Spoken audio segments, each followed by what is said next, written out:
Hello sa inyong lahat. Welcome na naman sa akin channel.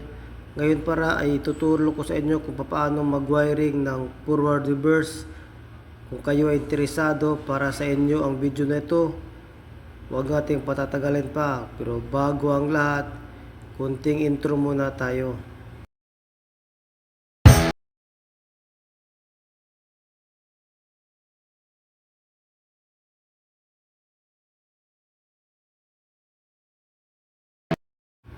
Ito pala ang mga gamit natin. Isang circuit breaker, dalawang magnetic contactor, ang isa para sa forward, ang isa naman ay para sa reverse, isang overload relay, tatlong push button switch, isang normally close or stop, dalawang normally open o yung start para sa forward at start para sa reverse. Kailangan pa natin i-assemble ang ating overload relay sa ating magnetic contactor. Madali lamang itong ikabit. Papasok lang natin ito, ang overload sa ating magnetic contactor, tapos ating hihigpitan.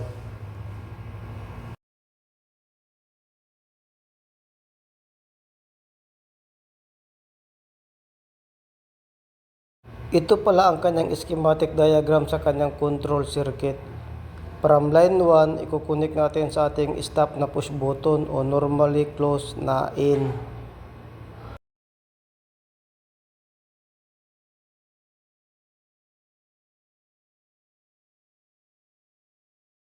Ito na pala ang normally close na push button o stop.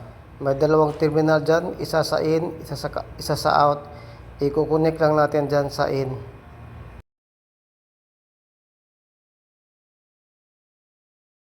Nakunik na pala natin ang ating line 1 papunta sa ating push button na normally close doon sa kanyang in. Ang out naman ng ating push button na stop or normally close, papunta yan sa ating push button na forward. Sa in bali niya sa kanyang start na push button. Maglalagay tayo ng wire dyan, i-jumper natin from start to start sa kanyang forward.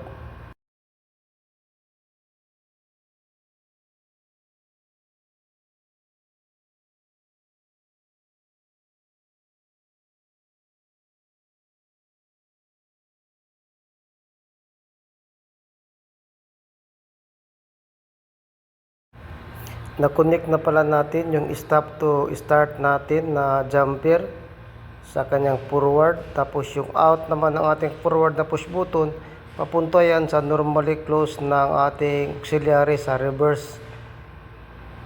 Itong magnetic para to sa forward, itong isa naman para sa reverse.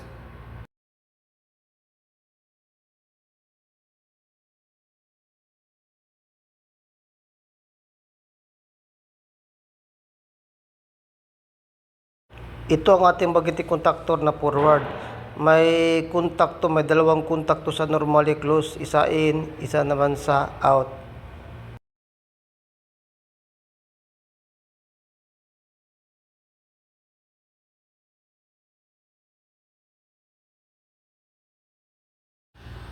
Nakunik na natin from start na forward papunta sa normally close na reverse na in. Yung out naman ng reverse na normally close, papunta na yan sa ating coil, sa ating forward na E1.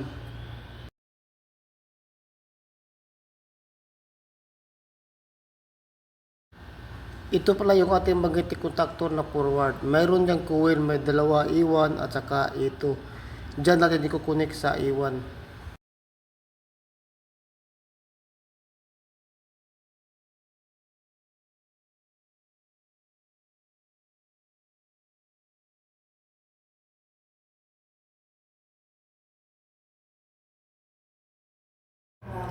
Nakunik na pala natin ang out ng normally close na auxiliary sa reverse papunta sa E1.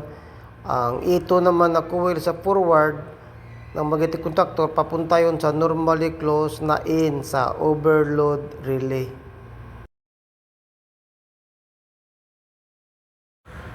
Ito pala yung overload relay, may dalawang contact sa normally open, meron ding dalawang contact sa normally close. normally close ang gagamitin natin. Ikukunik natin sa normally close na in.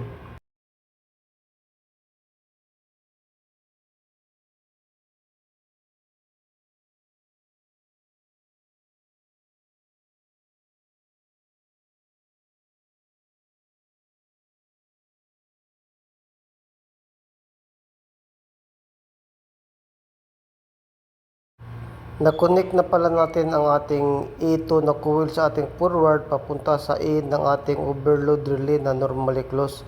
Yung out naman ng overload relay na normally close, papunta na yun sa ating line 2, sa ating supply.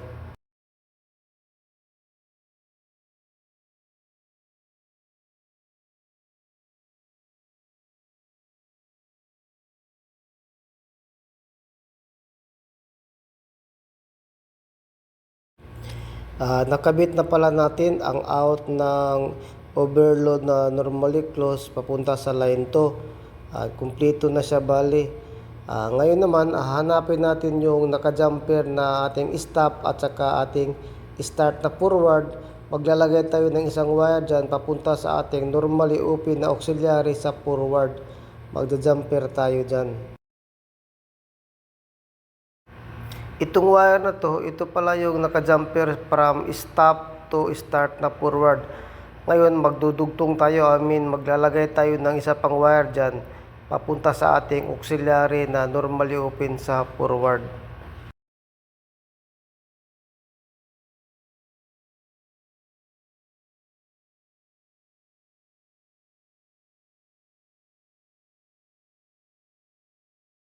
Ito naman yung auxiliary natin na normally open sa ating forward. May dalawa rin yung terminal.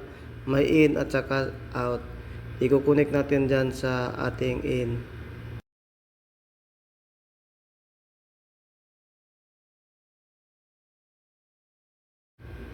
Na-connect na pala natin ang kinabit natin na jumper papunta sa normally open na forward na auxiliary na in. Yung out naman niya, magkukunik tayo dyan ng wire papunta sa ating push button na forward na pupunta doon sa normally closed na reverse na auxiliary. Ikukunik natin doon.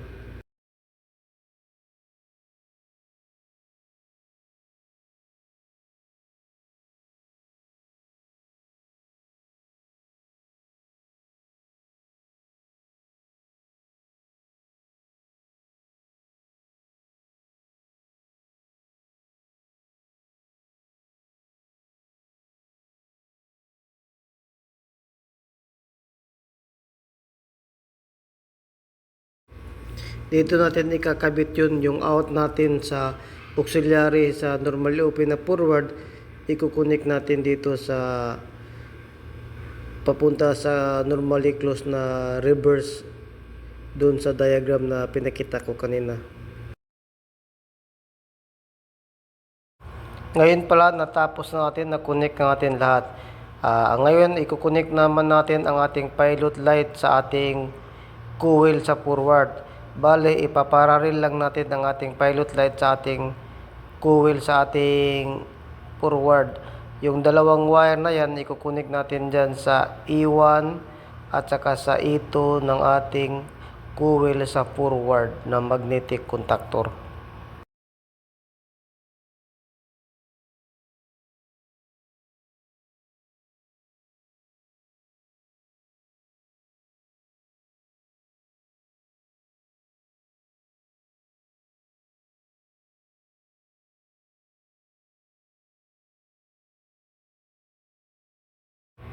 Natapos na pala natin lahat sa forward. Ngayon naman punta naman tayo sa reverse.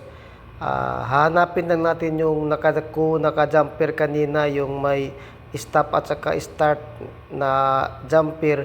Maglalagay tayo ng isa pang wire dyan papunta sa ating normally open na push button o yung push button natin sa reverse. Bale, ikukunik natin, maglagay tayo ng isang wire papunta doon sa ating push button na start sa reverse sa in. Bali, ikukunik natin dyan.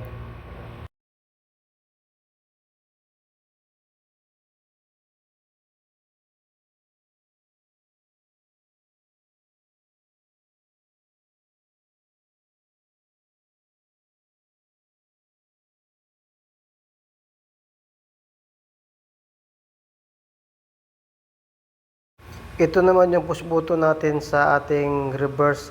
May dalawa rin yung terminal. Ang isa sa in, isa naman sa out. Ikukunik natin dyan sa in.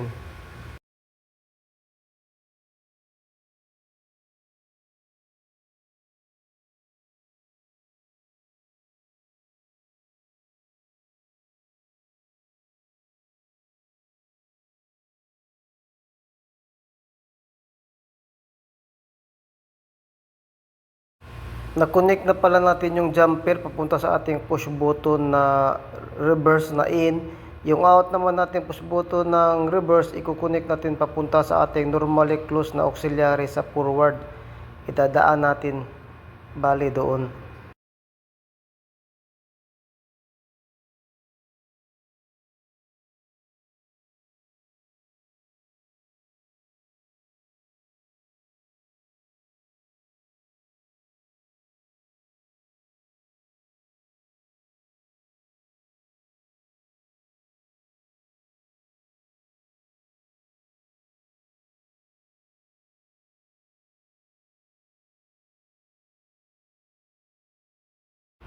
Bali, na-connect na pala natin ang ating out ng ating push button na reverse papunta sa auxiliary na normally close na forward sa in.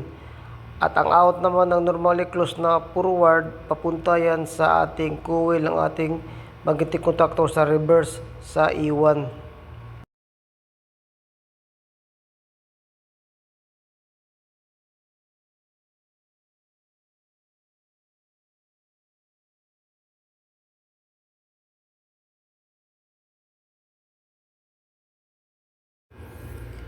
Na-connect na rin natin ang ating normally close na out na forward papunta sa ating E1 ng ating coil sa reverse. Yung isa namang coil ng ating reverse, yung E2, ikukunik natin dyan papunta dyan sa pwedeng sa E2 ng forward na pwede rin dun sa normally close ng ating overload relay.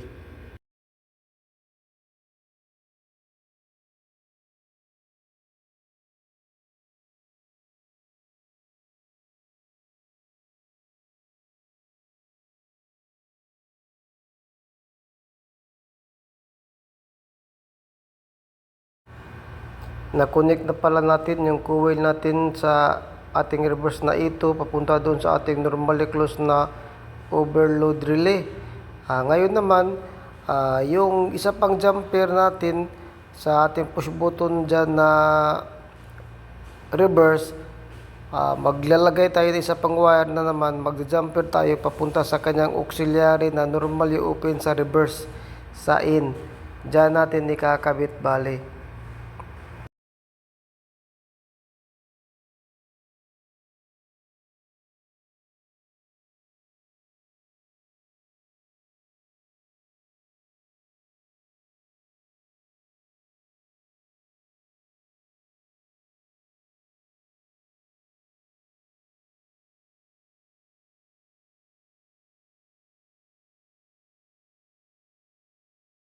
Itong ating magnetic contactor na reverse, meron din yung dalawang terminal sa kanyang auxiliary na normally open.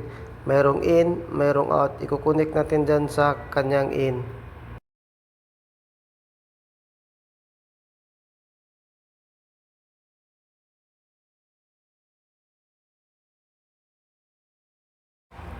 Nakabit na pala natin yung ginawa nating jumper papunta sa kanyang normally open auxiliary na in. Yung out naman niya, ikukunik natin papunta sa push button na pwede sa kanyang reverse na pumunta doon rin sa kanyang normally close na auxiliary sa forward. Pipili ka lang kung saan mo ikukunik. Pwede ka sa push button na kanyang reverse, pwede rin sa auxiliary na normally close sa forward. Pinaka malapit dyan, doon natin ikukunik sa auxiliary na normally close sa forward. Doon kasi, pag sa actual kasi, doon kasi ang pinakamalapit kasi magnetic contactor lang, magkatabi lang sila.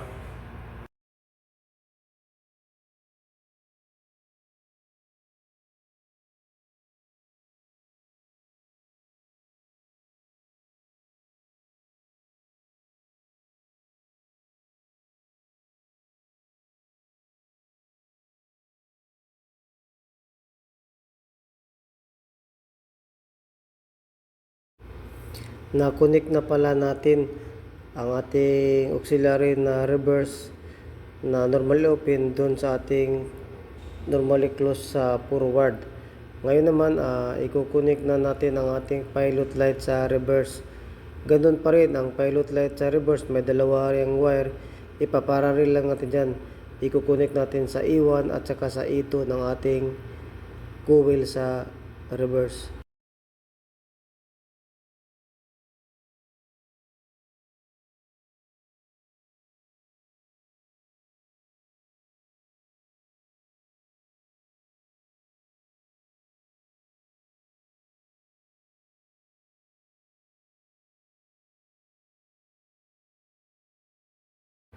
Na-connect na pala natin lahat. Ngayon naman ay ititesting na natin. Testing natin kung gagana ba itong ginawa natin. Sana ay nasundan nyo, nasubaybayan nyo itong ginawa ko. Medyo magulo lang yung wiring, no? Kasi for testing purposes lang naman to. Ngayon testing natin kung gagana ba. Bubuksan muna natin yung breaker natin para ma-try natin. Bubuksan ko na yan, tapos pipindutin ko na yung ating start sa ating forward. Plastar ko lang muna tong ilaw na to. Yan, naggumana na yung forward, stop, reverse naman. Yan, gumana naman, stop, forward. Kita nyo dyan, pag pinindot ko yung reverse, hindi yan gagana kasi naka-interlocking yan. Ganun ang sequence niya. Ganun rin sa reverse. Pag naka-reverse ka, hindi mo yan mapapagana sa forward kasi may interlocking yan. Kailangan mo munang i-stop yan bago ka magpalit kung anong gusto mo, i-reverse ba or forward. Try natin ulit. Ganun lamang siya kadali, no? Sana ay na subaybayan niyo itong ginawa ko para to sa mga baguhan na wala pang alam sa motor control. Ito ang kanyang schematic diagram sa kanyang control circuit. I-screenshot nyo. Ito pala ang kanyang diagram sa kanyang power circuit. 3-piece to, ginawa ko. Yung circuit breaker natin na 3-piece, yung line side niya pumunta yan sa line 1, line 2 at saka line 3. Yung load side naman ng ating circuit breaker pumunta rin yan sa kanyang line side ng ating magnetic contactor, sa line 1, sa line 2 at saka sa line 3. Tapos yung line side ng ating magnetic contactor sa forward, magja-jumper tayo dyan papunta sa ating reverse na magnetic contactor sa line 1. I-jumper natin line 1 to line 1, tapos mag-jumper tayo line 2 to line 2, tapos mag-jumper tayo line 3 to line 3. Dito sa ating load side ng ating magnetic contactor sa kanyang T1, dito na iba.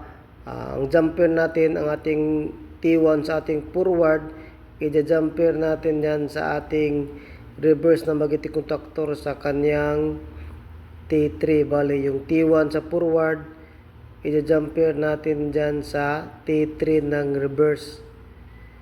Tapos, yung T2 ng ating forward, mag-jumper tayo sa ating T2 rin sa ating reverse. Hindi siya bali na bago. Tapos yung T3 ng ating forward, i-jumper natin yan sa ating T1 ng ating reverse. Bali, binaliktad natin yung T1 at saka T3. Kailangan kasi nating interchange yan pag magre-reverse tayo. Kaya, binaliktad natin sa load side ng ating magnetic contactor. Tapos yung sa baba naman, may overload relay na dyan. Tapos, dyan na bali kukunik natin yung 3-piece na ating motor. Sana ay nakatulong sa inyo ang video na ito at sana ay nagustuhan nyo. Maraming salamat sa suporta nyo na binigay sa akin sa mga solid na mga followers ko. Salamat.